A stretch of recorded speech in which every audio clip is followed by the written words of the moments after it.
along with the reading, we're in Jonah, which if you've been following along reading, we only got like 5 days left and you've read the whole Bible through the year, which is kind of cool. But the story of Jonah, it's kind of it's really a story of unforgiveness. If you're familiar with it, basically God tells Jonah to go to Nineveh, and it's a city. But Jonah doesn't like the people in Nineveh. That's really what it boils down to. There was conflict between, the people of Israel and Nineveh way, way, way back, and he just was holding bitterness. And that's a whole other story in and of itself, what bitterness does to us. It causes us to make foolish decisions and be irrational.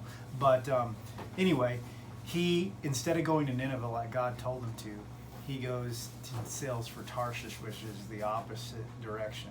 And disobedience sometimes can do a whole lot of terrible things in our lives. And the story goes, you guys probably have heard a big storm comes when he's in that ship. And everybody on that ship, they all serve different gods. They all start crying out to their gods, but Jonah's asleep in the bottom of the ship.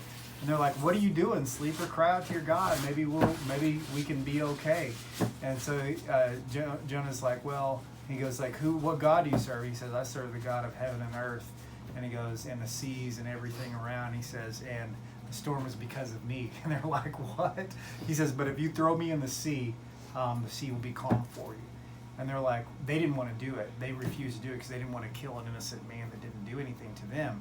So the sea gets worse and worse. And so finally they're like, okay, God, his blood is innocent of us. This is your doing. We're just going to do what he said to do and say, don't hold his life to our charge. They throw him overboard, and instantly the sea gets calm. And the cool thing about that too is when that happens and they obey what the Lord said, man, that whole ship, it says they begin to make vows to God and begin to change and serve the living God, which is really neat. But anyway, he goes into the belly of fish. A fish swallows him up. And the cool thing about it is, even when we completely go the opposite direction that God wants us to, he still wants to provide a way for us to escape. And Jonah called out to God in the belly of the well. And it also says that his soul was at the point of Sheol, which is like the place of the dead. A lot of people have a hard time believing that someone could live in a belly of a fish for 3 days. Well, the Bible never says he lived for 3 days. Matter of fact, Jesus said, as Jonah was in the belly of the well, so must I go to the belly of the earth.